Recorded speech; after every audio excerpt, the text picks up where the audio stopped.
Good afternoon.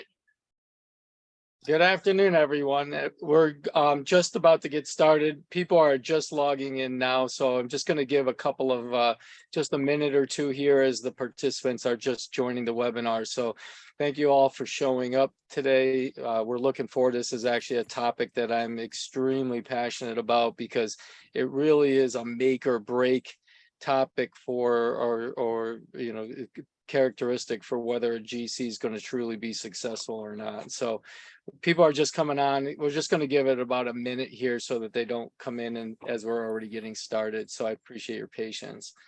So okay, we're under a tight time frame here, so we'll get it done.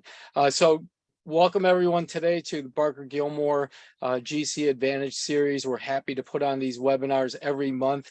What we're really happy to hear from participants when they do their satisfaction survey is exactly that that we brought them some added value. So we're really happy about people learning how to become better general counsel, or people learning to who are aspiring to be GC.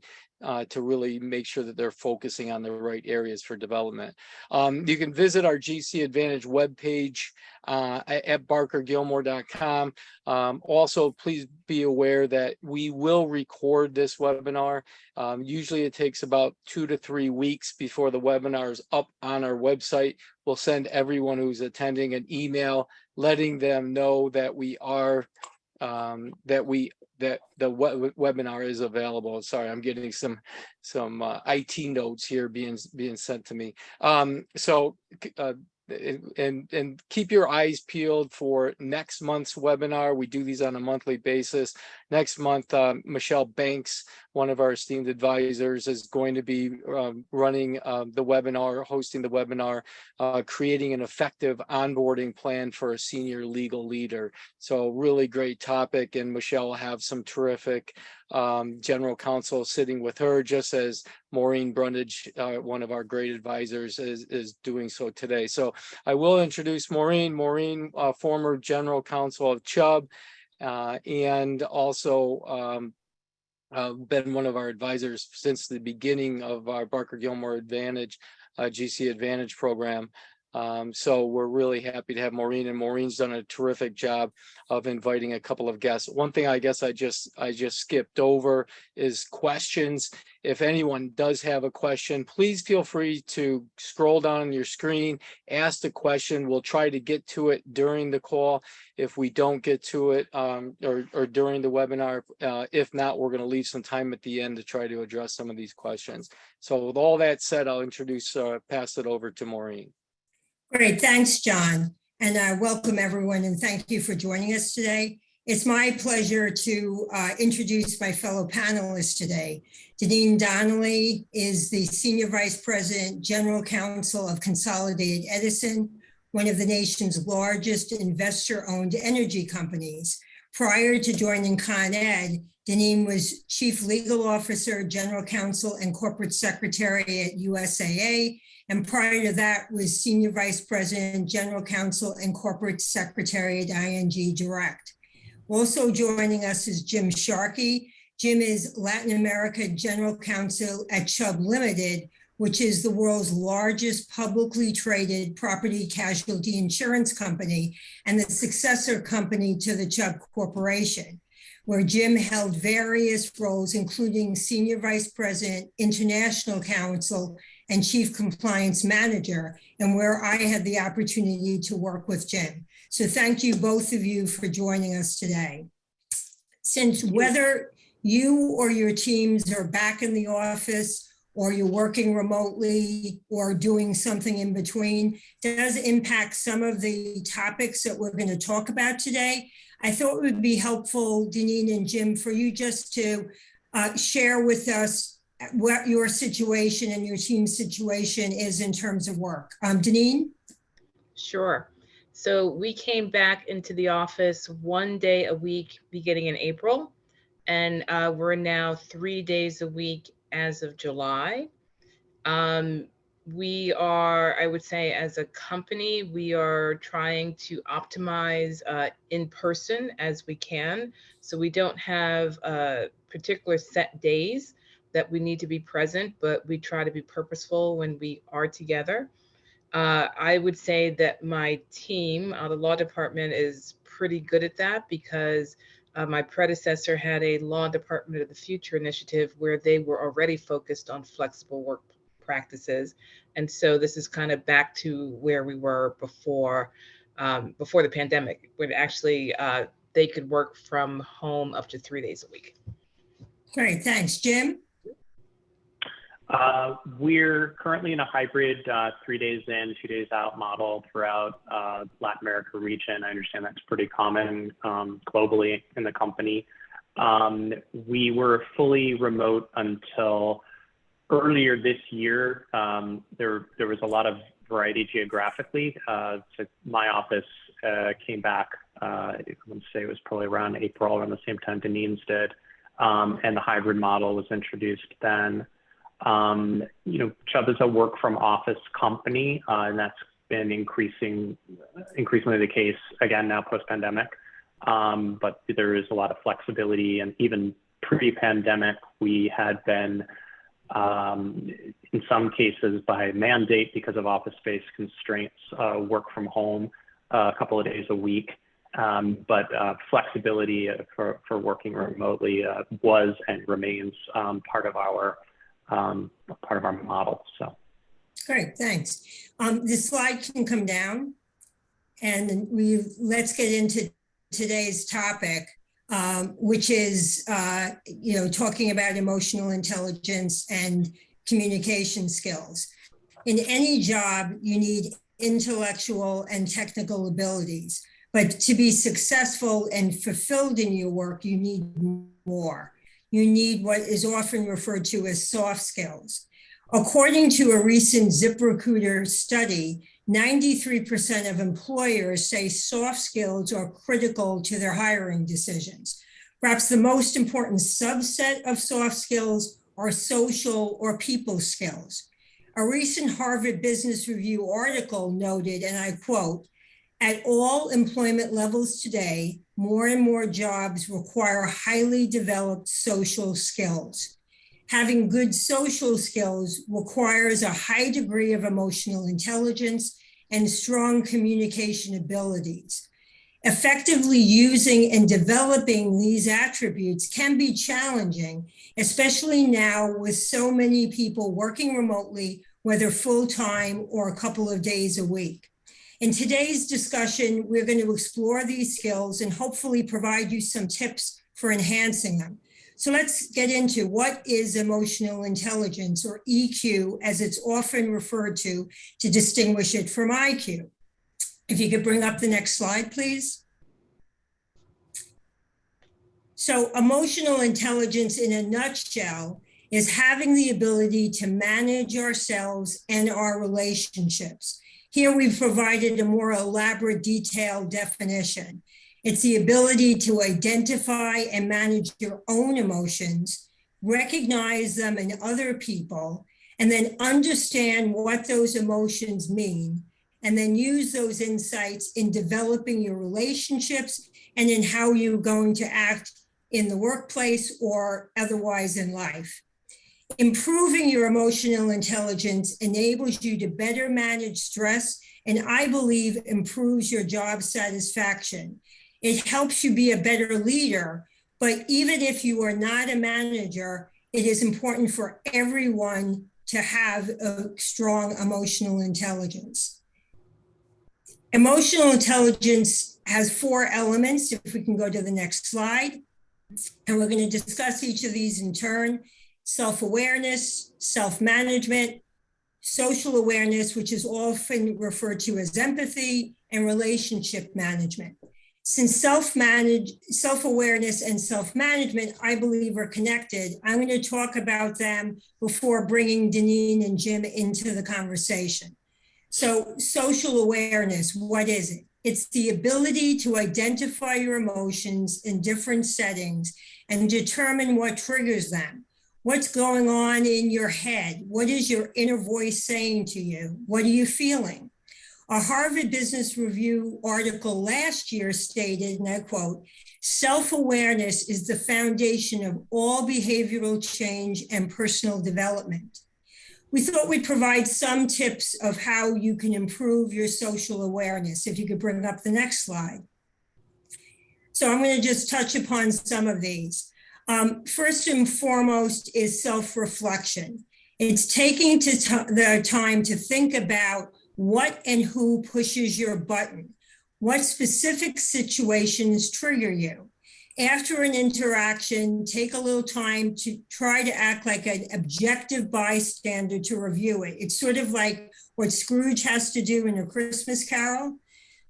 Look for trends and stressors. Do you get annoyed when people interrupt you when you're speaking? In terms of stressors, are you juggling too much at home and at work? Are you not getting enough sleep?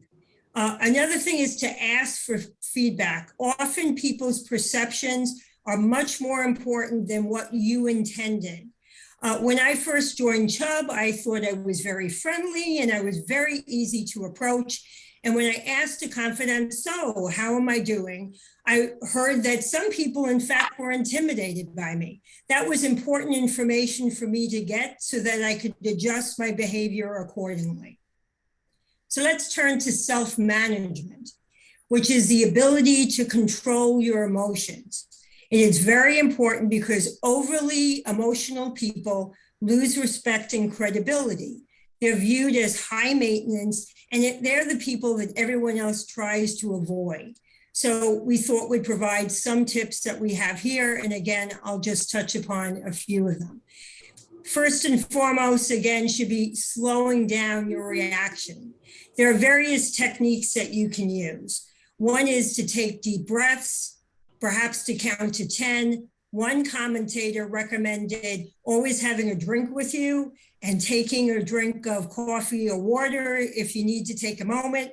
Sometimes I think if I tried that, I'd wind up like spilling on myself or gulping, but whatever, that's again the suggestion that's made. Don't react in the heat of the moment. When I was a senior associate, I was working nonstop on a whole bunch of transactions for the same client with the same partner. In the wee hours of the morning, the partner sort of cornered me and pressed me on some issue, and I just lost it and I yelled. I then left and went to the ladies' room and cried. That interaction adversely affected my relationship with the partner for a while and took me a while to recover from. In hindsight, I should have tried to give a neutral response like, "I'll need to look into that. I need to get back to you." Walked away, gone to the ladies' room maybe and cried, but then to come back with a thoughtful response to whatever the issue was he was raising. Avoid major decisions. We all love the story of the person who in their performance review, when they don't like what they hear, they say, "Take this job and shove it." Don't recommend that you do that. I think you need to get feedback, think about it, perhaps sleep on it before making any important life, especially an important life-changing decision. Avoid stressors and things that trigger your emotions. The day after elections, I can say one thing I've learned is to reduce the amount of news and social media that I read. I also found not reading work email right before going to sleep were things that were important for me to recognize.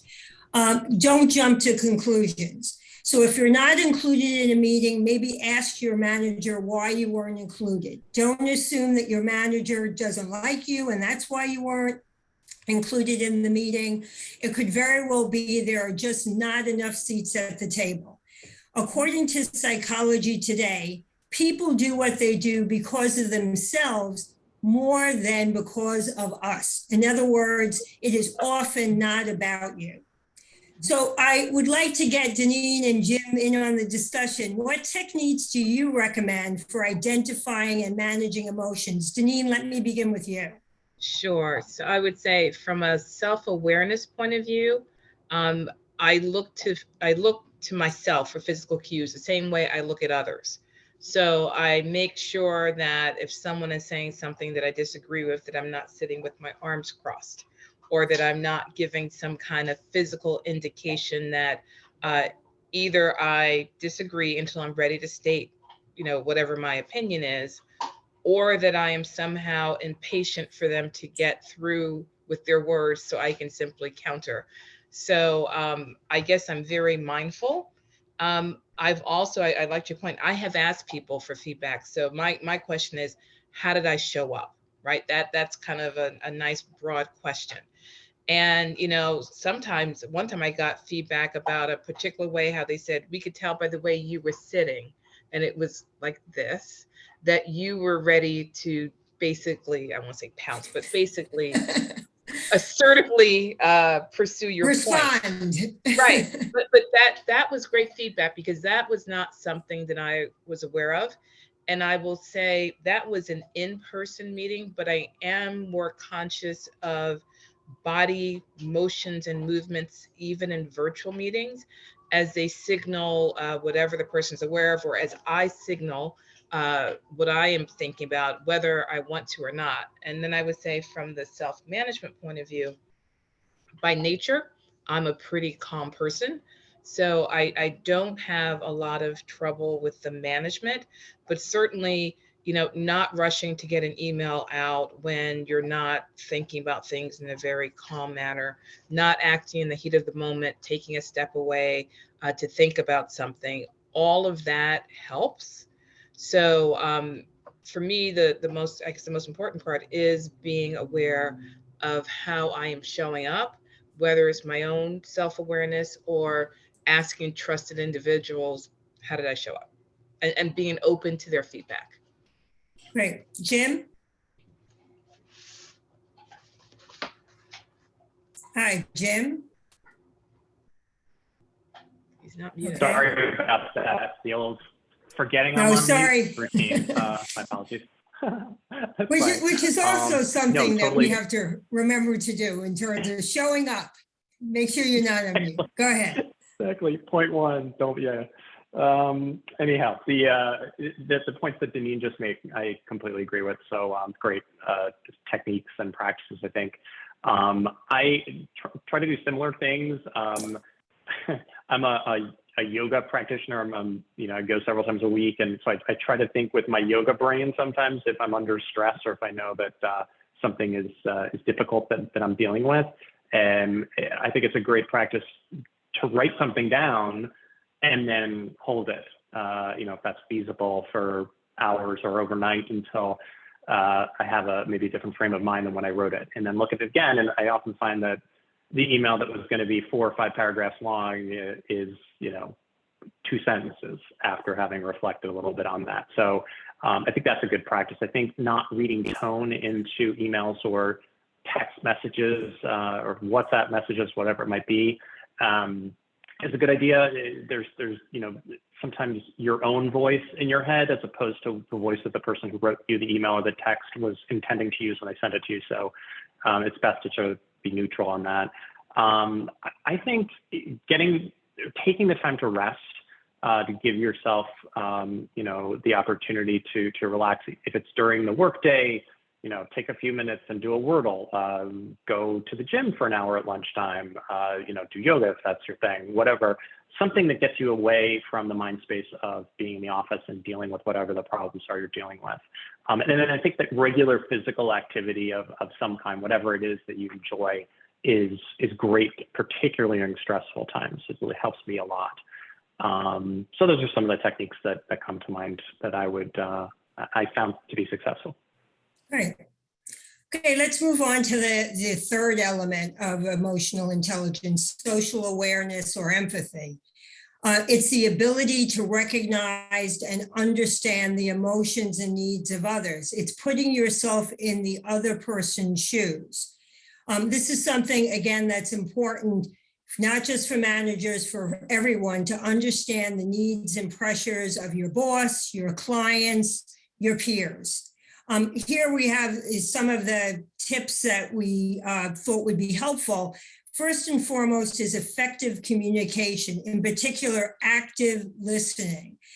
not when somebody is talking, thinking how you're going to respond to what they're saying, and not multitasking. Like, for example, you're on a phone call and you're typing an email. Some of this is do as I say, not as I do, though I do try to be better at not trying to do three things at once. It really is important to try to focus on the person and make sure you're paying attention to them.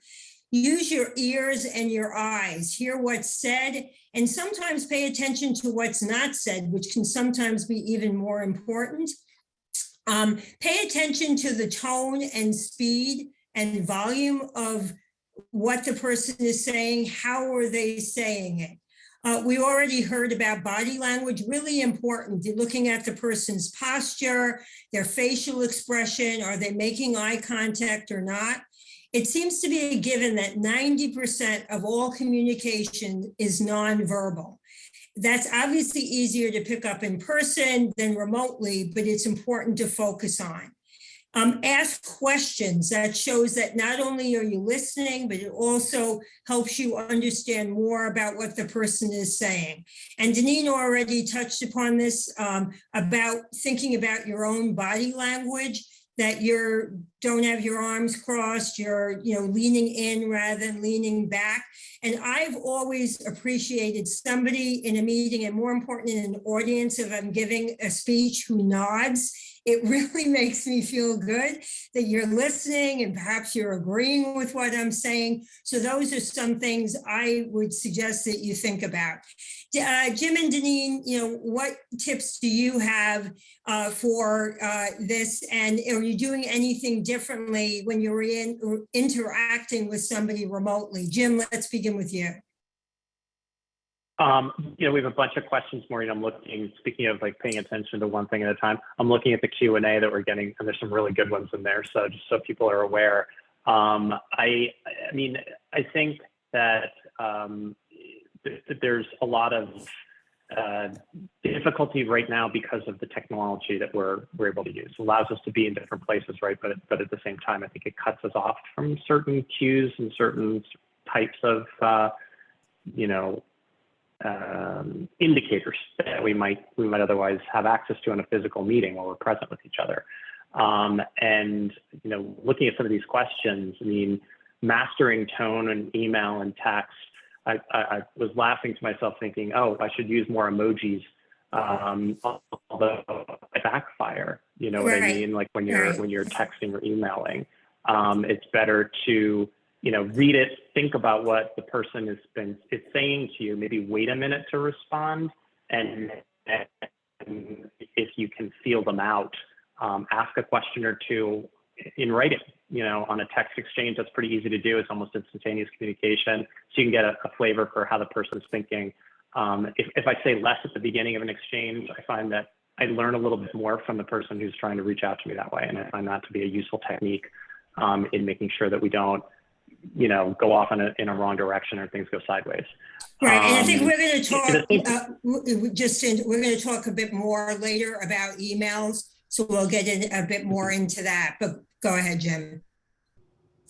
No, just over the camera and trying to be, trying to convey some sort of either empathy or understanding or attention when the camera isn't on over Zoom or whatever technology you're using.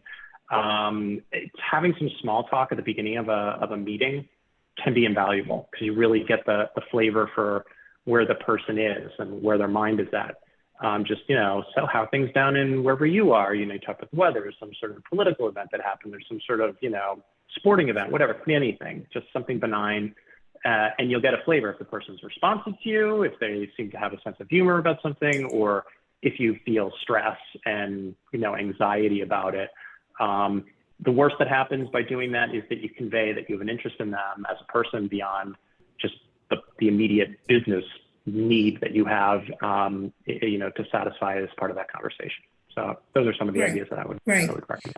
One of the questions that came up, Deneen, I thought I'd direct to you, which is, do you have any tips what somebody can do if you believe a person is not actively listening to you?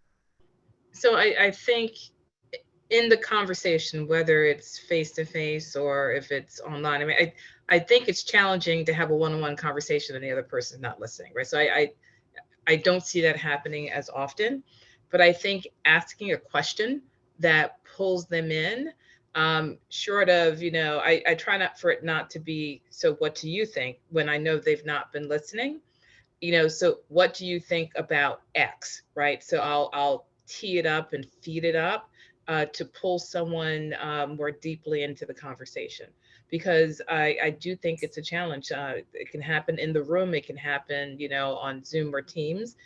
Everyone is not equally focused. I remind myself when people come to present, the gift that you can give is that of your attention. And it means a lot when you sit forward in your chair, look at the person as they're talking, as you said, occasionally nod your head or maybe make a comment that demonstrates engagement. But I try to draw people in if it appears that someone, certainly in a relatively small group, is not focused on the conversation, particularly if I really need them to be, because I want their perspective. That's great. Okay, Yeah. let's move on to the next element of emotional intelligence, relationship management, which is the ability to develop relationships and navigate social situations. I believe this is a key to success and happiness at work. You really need to build relationships with your reports, with your managers, with your peers, with your business colleagues. Some relationships come naturally, but many do require a lot of work. And the thing to keep in mind, you don't have to be everyone's friend. You just need to build an appropriate relationship with them. These are some tips that we had about building relationships. And again, I'm going to touch upon a couple of them and then bring Deneen and Jim into the discussion. Again, you've heard it once, you've heard it before, communication is key. It really is important, and again, these comments were already made, to learn about the other person. So to ask them questions about themselves, but perhaps more importantly, to share information about yourself as well. You can do these through informal get-togethers, where there's no agenda, that all you're trying to do is just get to know one another. And you could do it in person, grabbing a coffee, or doing it virtually, grabbing a coffee or saying you're grabbing a coffee to just compare notes. Sometimes it's easier done with somebody who's just joined the company or a client that you've just been assigned to, but you really can do it with anyone. Another thing is to show that you care. I've always been really touched when people remember my birthdays, although I'm getting to the age that probably I would prefer they don't remember my birthdays, but remembering important events. Or for example, if, commenting, how did your mom do when the person's mother just had a surgery or something? Those really do matter. Building trust really is important to relationships, but it does take time. And again, it requires good communication. Sometimes it requires admitting when you don't know something, and sometimes it even can require saying that you are wrong or you made a mistake. We are going to talk a bit more about meetings in a minute, but before doing so, I thought it would be great to get Deneen, begin with you. Any tips you have on relationship building?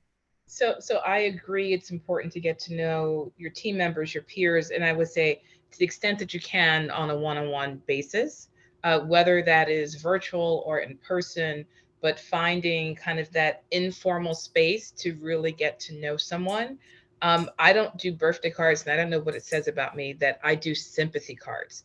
So what I have found is that when you have a large team, it's not that you are losing team members, and I have lost team members, but that they then have families. And, quite a few times throughout the year, I have people who have lost a loved one. And so for me, showing that I care is sending an expression of sympathy. And then when I see them next and it's a one-on-one conversation, asking, how are you doing? Right. So it's just kind of a different kind of situation. And it could be a function of, I came from a household where my mother said every day is someone's birthday. So it could be me. Right. So I flip it and I do sympathy. but I think you have to make sure that it doesn't become rote. So there was a time where I was in a role and I had a boss who I think almost had a checklist that involved, how's your daughter? How's this? And we kind of went through the checklist every time. It needs to feel natural for people to think that you truly care and are interested in them. And I think establishing a good rapport allows you to have good communication, and that's good. And that's to communicate the good and to communicate, say, opportunities for development, because part of caring is also giving feedback that can help a person grow, even if it's not the most positive feedback they may have been hoping for. But if you have a good relationship, that allows you to have those conversations without, say, someone wondering, is there something underlying that you're not saying? Right. Okay. Jim, anything to add? Yeah, I mean, not a lot beyond what I think Deneen said, but I do think that all of those are great techniques. I think having a sense of humor in a stressful situation and conveying that we're confronting a problem together, as opposed to, like, if it's someone on my team, me looking at, over their shoulder and trying to place my judgment in instead of theirs, or, evaluate what they're doing, but just kind of, stepping back, laughing for a minute or two and saying, this is a crazy situation we're in here. I can't believe this, and trying to make a little bit light of something so that we can then get past the initial stress and start brainstorming about, like, what do we want to do? How do we want to approach this problem, and how are we going to solve it? If you've done that enough, at least I find that the more I've done that with people, the better equipped we are when something really tough happens, for them to feel, and for me to feel, that we have a relationship of confidence and reliability, and that we trust each other. I see in the chat people are asking, like, how do you build that trust up? I think asking people questions that are natural, authentic questions about them that you're legitimately really interested in. Maybe they took a vacation to somewhere cool and you want to hear about that. During the pandemic, I had a real interest in knowing what was going on the ground for the people in the team, right? What were they dealing with day to day? What was happening? And I heard some amazing stories, some that were uplifting and some that were just heartbreaking about what was going on in the countries in Latin America, which is, the region I work in.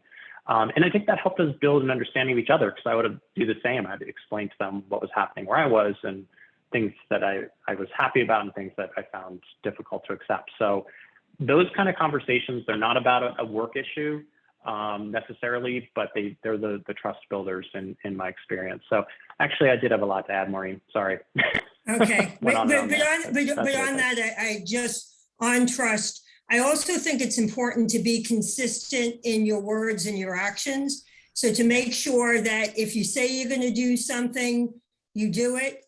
And not to overpromise, and because that, I think, can really affect trust. If obviously some problem arises and you're not able to make the deadline, to make sure you give the person a heads up ahead of time. So I think it really is important to make sure that you're consistent in your words and in your deeds. And that's something that I would recommend that you do. And Maureen, a comment on that. So, there's a time recently where I communicated how we were going to return to the workplace based on, conversations with senior leadership, and that changed, right? So I had to communicate something else. And so, you do it as clearly and crisply as you can. I think within your control, yes, you always want to make sure that your words and deeds align. But I think when there are times when they don't, because of, say, policy, being willing to explain it and answer questions and hear concerns of your team and try to offer innovative solutions, I think goes a long way. So I would just remind people the need to be innovative, because sometimes things don't go the way you thought they would. Right. And I think that just underscores really having open, honest communication, that when something changes, you just be honest with people. I didn't know this. Right. And this is where we are now, and, move on from there. Let's turn, obviously meetings are really important in building relationships, both group meetings and one-on-one meetings. So I want to get your thoughts, Deneen and Jim, about the frequency of meetings. And let's focus a bit about team meetings. I've had the issue in the past of feeling I'm going through, meeting overload, that I never get time to get work done because I'm always in a meeting. So just to get your views, I guess, Jim, if we begin with you, your views on team meetings. Sure. Yeah, my practice is to have weekly video calls with all my direct reports. It used to be that I would do one-on-ones because I found them to be more valuable. I think we'd have more in-depth conversation in those and exchanges. But because of COVID, we started doing these weekly video calls where everyone was on there. And it's been actually very, very productive. We've had a lot of different formats, from just sort of round table. We go around and each person gives a little bit of, information or shares a bit about what's going on in their country, or asks a question that they're looking for the rest of the group to give input on. And then, we who are the regional people will talk about something maybe that we'd heard from regional management or that we want everyone to be aware of, or that's coming up from the global legal area or elsewhere in the global organization. Having guests come in who are either from the legal department or from other parts of the company, but that the team doesn't have access to on a regular basis, is, I think, a good practice to keep the meetings feeling fresh, relevant, an opportunity to learn something maybe that the participants wouldn't otherwise get. And, it's been kind of a surprise success to me that the team doesn't want to stop doing it, even though we've returned to office, at least on the hybrid basis, that everyone's like, no, don't cancel the weekly meetings. We want to keep having them. So, so far it seems like a success. And one thing this is a question sort of on the side of, these meeting practices, but it reminds me of what I see in the forum that someone is asking about how to tell someone not to do something, or maybe no, about some new exciting project that they want to undertake. And I'm lucky enough to work with a group of folks who are very innovative in the digital space, and that's their whole thing, is they're constantly bringing in new ideas and exciting new initiatives. And for me, the best way to kind of manage that enthusiasm within our world of legal compliance and risk management is to get to understand what it is they're proposing to do. I mean, it's a lot of fun for us as lawyers to learn about some of these new cutting edge initiatives, I think. And I found that if I spend some time just talking to those folks in meetings, be it on WebEx or Zoom or wherever, or in person, and learning about them, that when the time comes to have a conversation that, well, that's not going to work, but here's some other options that you could pursue. It's a lot easier conversation because you had a little bit of, whatever you want to call that. You have some credibility with them because you have expressed interest and they know you're an enthusiast about what they're doing. So anyhow, right. That's what I would add. Deneen, what's your practice with team meetings? Sure. And just at a high level, I consider it my job to spend time in meetings. When you deliver results through others, you need to engage with them. You want to make sure you're setting the right vision, that you're sharing communications about things you learn about, and they're then sharing them with you. So you want to make sure that you have the right frequency, right people. So for my directs, we have what I call literally a directs meeting twice a month. I meet with them individually once a month. Some of them have adopted the practice of inviting key team members to present as either a portion or the bulk of that meeting. And so the ones who don't do it, I have said, I would love to see your senior leaders at least once a quarter, right? So you decide when they're going to come in and basically brief me. And part of that is to understand the talent better within the teams. But in addition to that, I have what is kind of an expanded staff, and that's our senior leadership meeting. That happens once a month. So if you think about it, the people who report directly to me, we're meeting 3 times a month, plus as a group, Plus, there are one-on-one. So I come out close, Jim, to where you are. I'm meeting with them more or less in some shape or form weekly. But in addition, anyone can send me a text and say, can we chat? Like literally, if you look at my text chains, it just says chat, question mark. And if I have time, I'll say, call me, or I'll call them. And those generally are 15-minute conversations. We deal with an issue, we resolve the issue, we put it to bed, and people move on. So I try to make myself available as much as my schedule will allow, but I would say I'm spending time with my team once a week. Great. With respect to group video meetings, how do you handle them to make sure everyone can participate? I've led some where I've been able to watch the body language, and I can tell somebody who keeps on trying to jump in, but there's somebody else who's dominating the discussion and won't let them jump in. So I'm able to then just call upon the person and say, okay, Mary, you have something to say. Why don't you join the discussion, or something like that? I'd like to get Deneen your views on that, but also in the Q&A, there's a question about what do you do if you have someone who doesn't want to have their camera on, or consistently won't have their camera on? Okay, so I'll start with that, and I may have to ask you the other question to come back. So I encourage people to have, if you were speaking or if we're in a small group, I would encourage people to have the camera on. I am much more accepting of cameras off except the presenter. If someone is showing slides and then there is a discussion to follow, then I would encourage people to put their cameras on. But that is if they are comfortable doing so. I would say, I don't know what people's circumstances are, and I try to be gracious when it comes to things like that. But since I also try to demonstrate it. So if there is a presentation, quite often I'll keep my camera on for them to feel that they're talking to a person and they feel engaged. And so I guess it's a little bit leading by doing, but also understanding.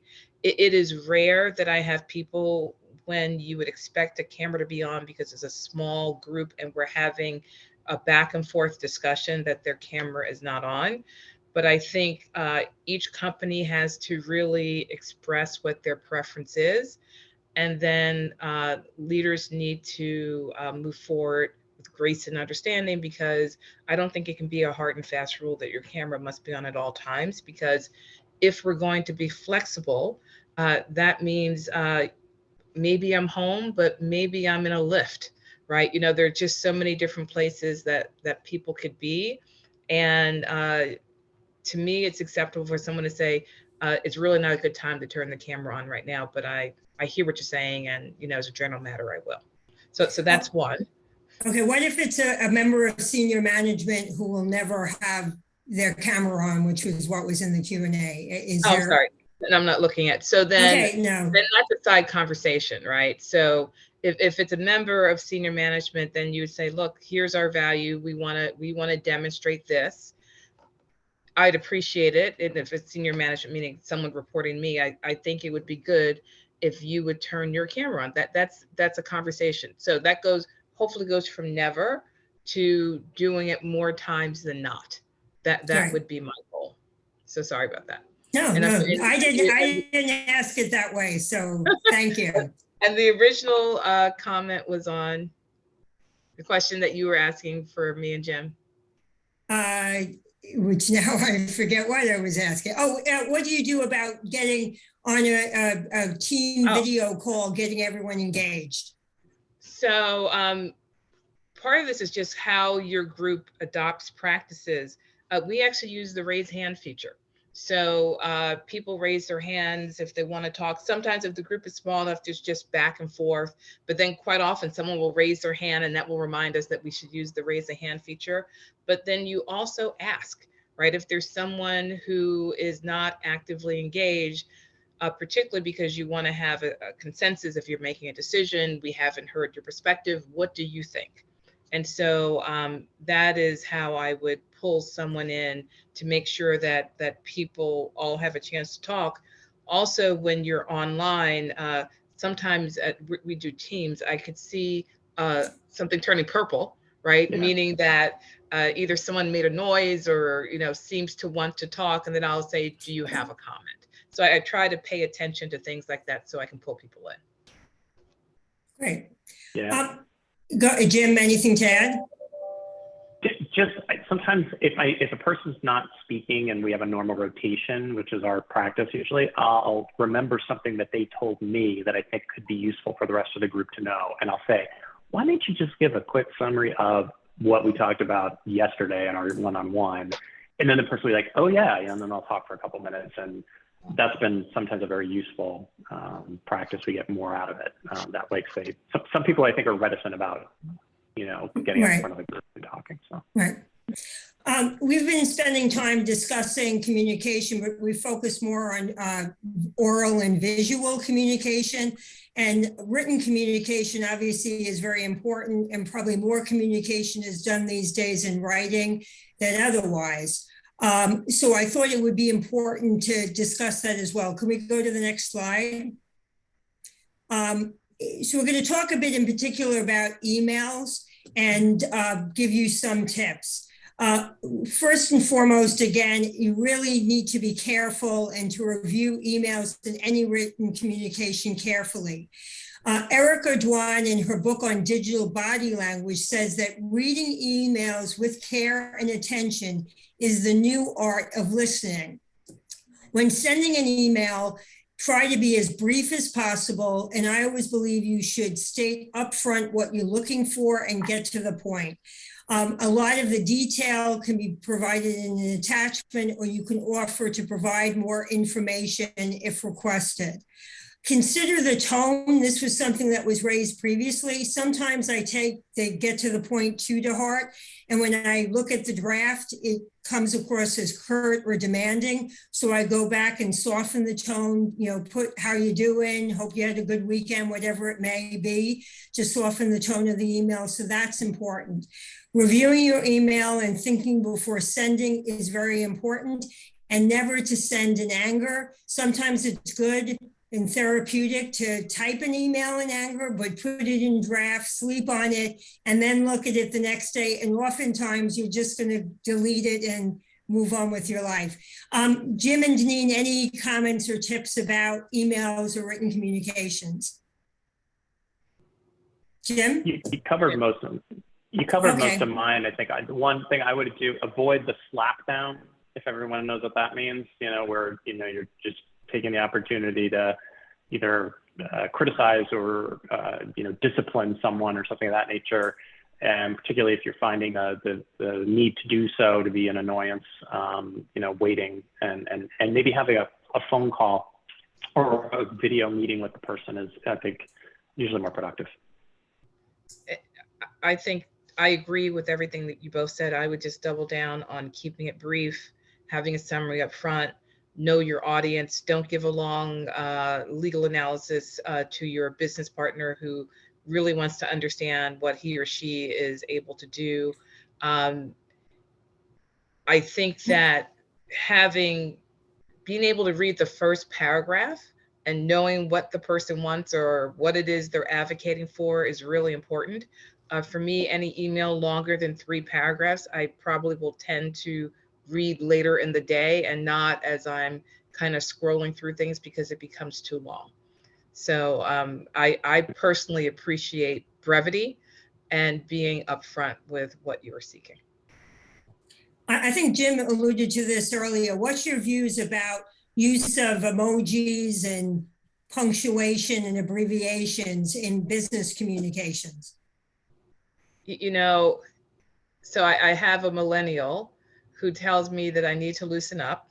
So there are times where I will purposely put a smile in an email. Like sometimes people send it to me, sometimes I'll send it to them. It's usually people who are on my team. It's usually kind of a one-on-one kind of a thing. So I personally think it's fine. It humanizes us. It's a way of showing emotion, right? And not just kind of being focused on the facts. So that's about usually as far as I will go. But I am not offended when others use more than that. And I also recognize it's generational, right? You know, I've been told that, you know, when I send my family text messages, they look like I'm sending them to my underlings, right? that you know, I'm being more directive and more Right. formal than I need to be, and that everyone of every generation or background does not do that. So I think having some openness to the fact that different people work differently, and as long as we get to a good result at the end, I think that's okay. Right. Obviously, there are lots of different ways to communicate. So I'd like to get your input about what to use when. So Jim, when do you believe you should use email versus IM versus a text? Email when I'm not looking for an immediate response, and when I want to send a more formal message, you know, perhaps one that needs to be digested, or one that would contain, you know, an attached document that requires review, and the email body is to explain that. And it also offers, at least as I understand it in our organization, higher levels of protection for the data that's being sent. There's encryption tools that can be used in an email, corporate email system, that may be lacking in a text or third-party messaging application.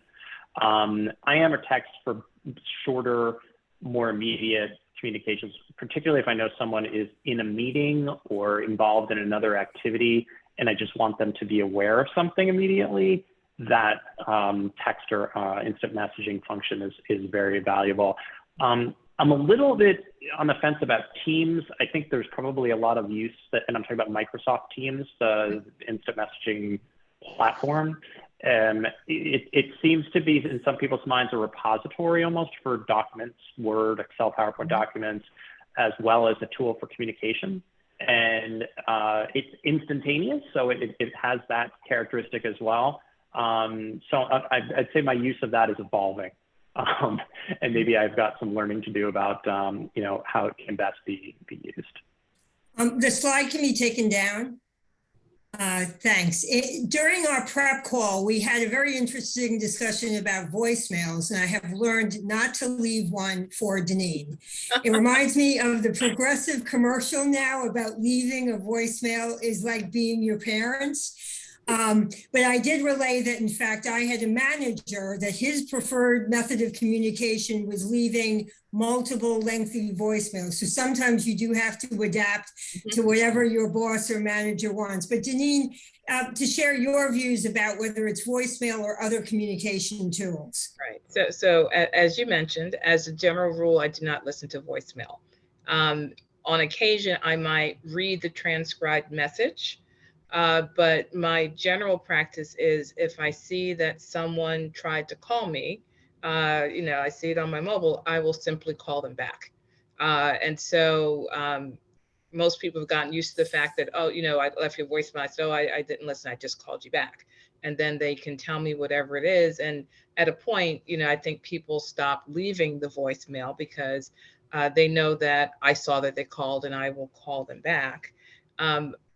I am very comfortable with texting. I don't use IM as much, and maybe because it's through Teams, and I'm always concerned that somehow people won't be paying as much attention to it as they would if I'm texting them on their phone. You know, my preference is, if you really want my attention, send me a text, because I'm in meetings probably, you know, close to 75% of the day. And if I get your text, one, I will text you back as soon as I have a break, or I will call you. The emails I read when I have a break. So I hope that it's not urgent when someone sends an email. When it is, they usually text me and say, did you see my email? And then I'll go to the email, because also I'm trying not to read my email when I'm in a meeting and pay attention to whoever is talking. So that's how I use the various things. And my not listening to voicemail certainly extends into the personal. I don't listen to voicemail on unpersonal level. Okay, great. Can we put up the next slide?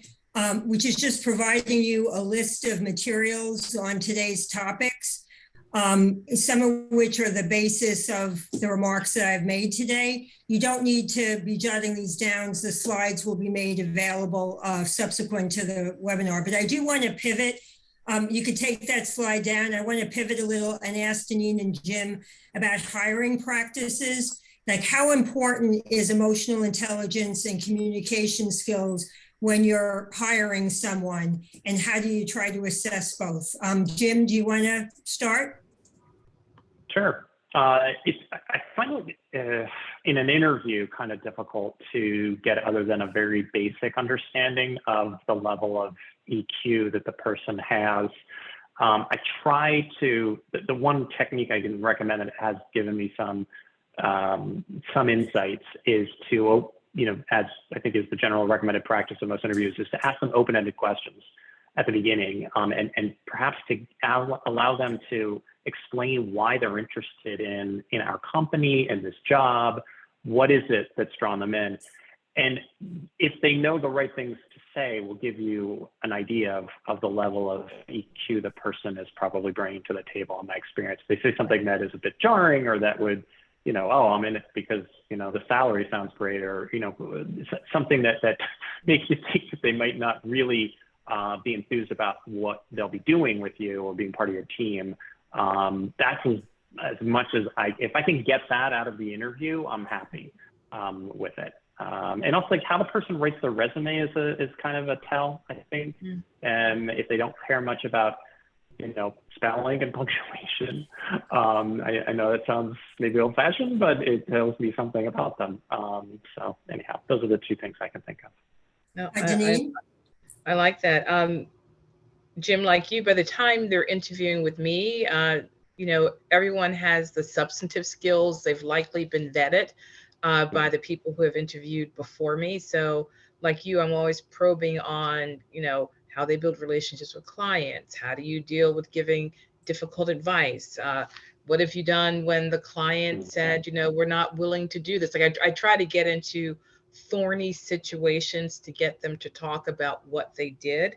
And I recognize, everyone understands what a behavioral interview is, but I do my best to ask probing questions because to me, the performance differentiator is someone who has, these softer skills, or what we call softer skills, whether they're an individual contributor or if they're a leader.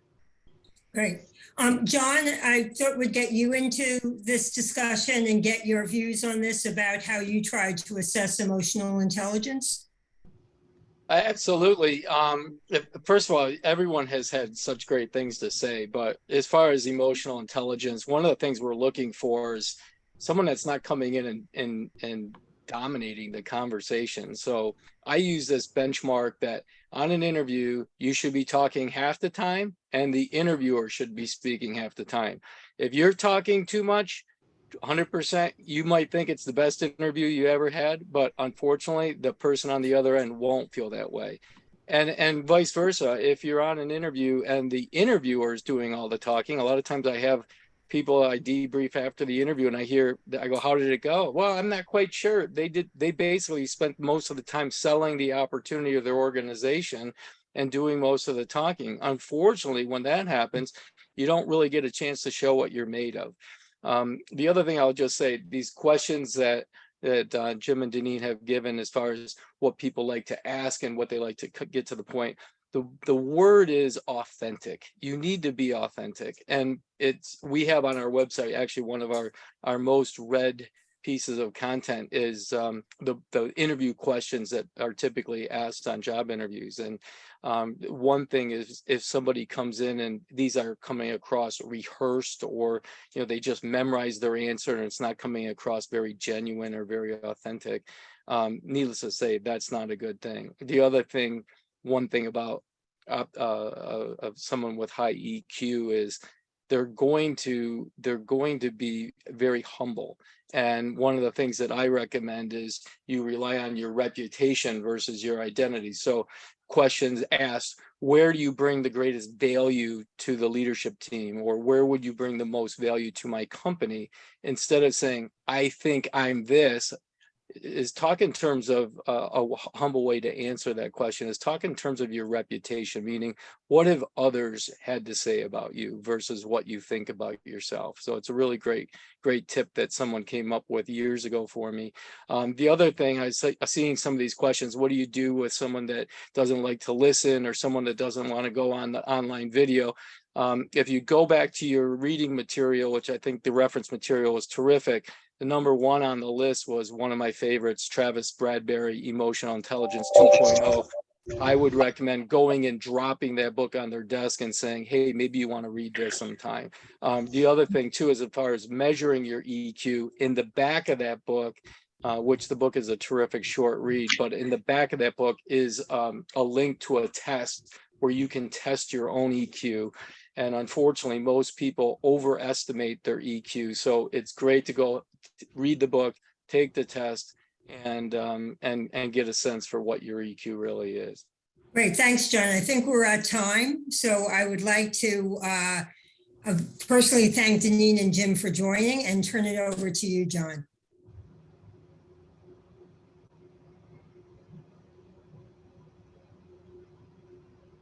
I'd like to thank everyone for coming today. A reminder that that this will be up on our website in the next few weeks. Please keep a lookout for our December webinar, and we have an even better surprise coming in January that I think everyone's going to enjoy. And again, thank you to Deneen and Jim and Maureen for pulling this all together. What a bunch of great tips. And it's your resume that gets you to the interview table. It's what's not on your resume that'll get you the offer. So everything today, really take to heart. So thanks again. We'll talk to you guys next month. Right. Thank you. Thanks.